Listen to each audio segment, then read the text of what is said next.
The British developed this vehicle in the early 1930s. They produced it up to the 1960s, and believe it or not, it was in military service with the United Kingdom up until 1981 because it was so useful. I agree, we'll still use those Hellcats.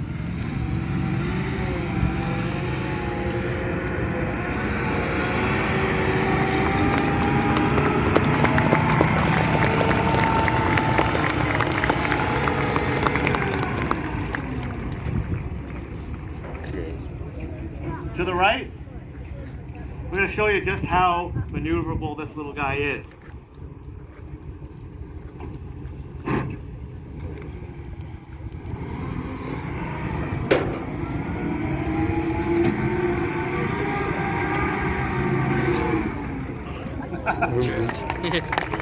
No, just did like a donut.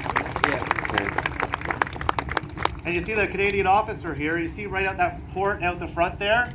That's where they would mount a Bren gun or a light machine gun. So it became known as a Bren gun carrier. But it's actually a universal carrier. I've seen the flamethrower So one. Britain developed these and then licensed these out to all the Commonwealth nations. This one here was actually built right here in Canada, even though it's of British design. Canada produced these at the Ford plant in Windsor, believe it or not. Out in Windsor, these were produced. They were used for moving infantry. On the back of it, there's a tow hook. They could also tow small artillery pieces or anti-tank weapons. But a very versatile vehicle, very quick, didn't really give those inside of it a ton of protection. Again, it's really thin armor. But looking again at the difference between the situational awareness of Allied vehicles and Axis vehicles, when that Hanomag was driving around, the driver was down in there and he only had those little slits. And here you can see the driver just had that tiny little slit right there. But unlike his German counterpart, he could actually put his head up and look around. Wave. He can't hear me. He's been around tanks way too long. All right, let's hear it for the Bren gun carrier crew.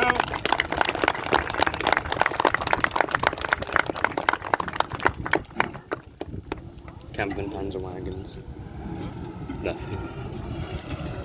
In our collection, built in 1941, it is the M3A1 Stuart light tank built in the United States and given to Canada in the Lend-Lease program. Very quick. You can see it's a tank. It actually has a turret and a main weapon, just like the Panzer III, much smaller though.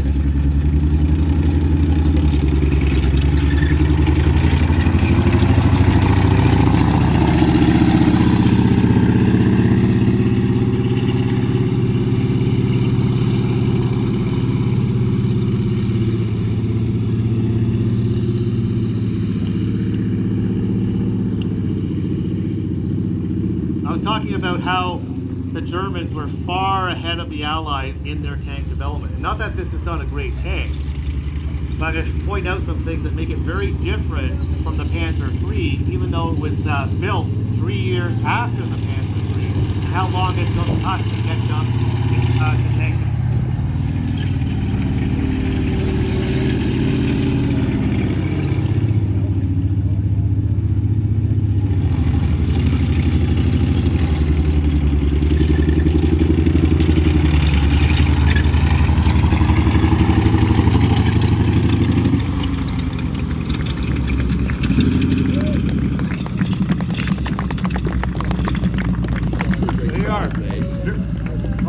Let's hear it for the Stuart crew. See how fast that thing moves in comparison to the Panzer III? Now let's have a look. It has a main weapon also, a bit smaller. It's a 37mm. But look at the speed of this tank compared to that German tank. It's much smaller. It's much faster. And that sound you're hearing, that's actually an aircraft radio engine at the back of the tank. Especially versus, up against the German vehicles of the time. So they were quickly a replacement for the M3 Stuart. And by this time they had learned all the lessons on the battlefield. They came out with the M3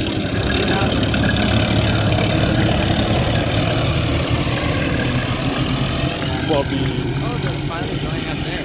Yeah. Bobby. If they do a battle, I wonder if they will again, because they did it last time I was here. But that was with the M60 Patton and a Leopard. But sadly, this tank didn't come into 185 service until late 1944, and it was in service in 45.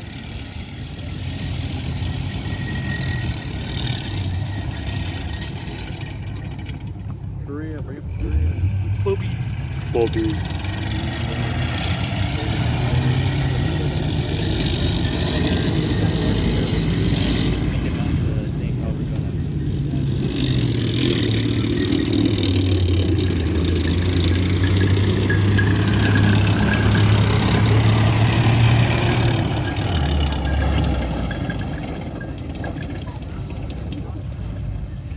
So many incredible improvements that they made on this tank. Let's hear it for the M20. 2 operational ones we have.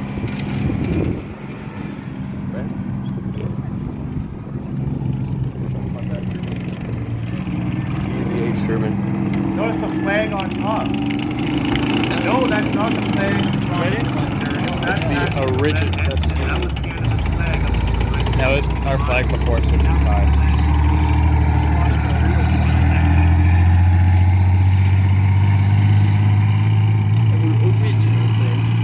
Not our original flag. We had a flag before that as well, until like the 30s.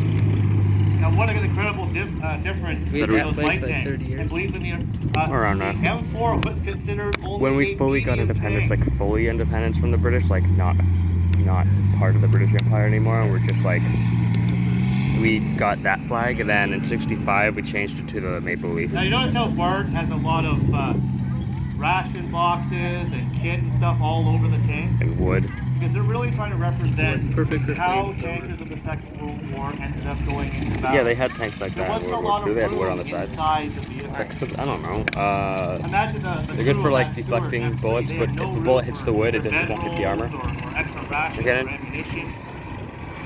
So, tankers, Soviets- especially We're Allied putting up tankers, fences. The Soviets still have that wood.